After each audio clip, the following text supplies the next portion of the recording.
Tinimning saqlığı, baylığım menin, yolumning aqlığı, baylığım menin. Ata anam var, qarindoshlerim, ularning şadlığı, baylığım menin.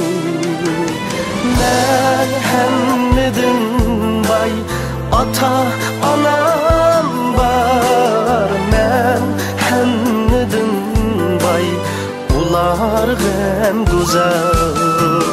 Men hemmedim bay, tinim salamet.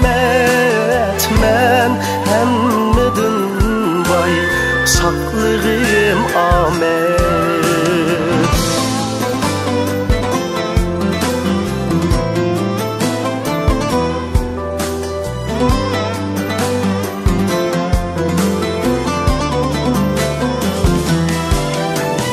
Hayalim pervane yanımda,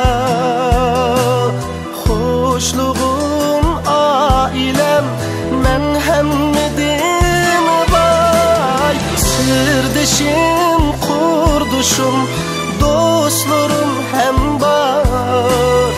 Ulardır gamxanem, men hemmedim bay. Men hemmedim bay, ata anam var. Men hemmedim bay, ular hem güzel.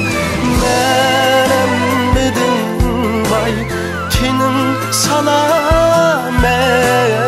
Men hemmedim bay, saklığım amet.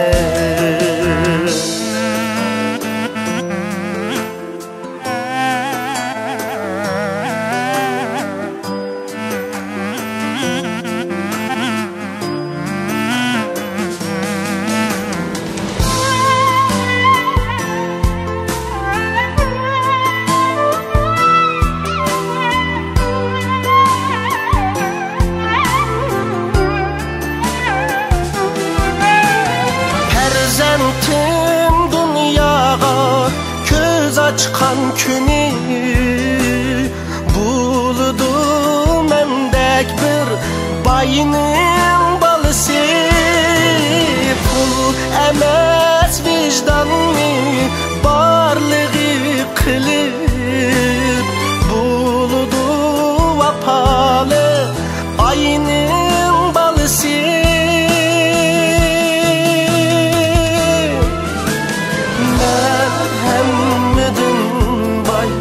Ata anam var. Men hemmedim bay, ular hem güzel. Men hemmedim bay, tinim salamet. Men hemmedim bay, saklığım amet. Men hemmedim bay, tinim salamet.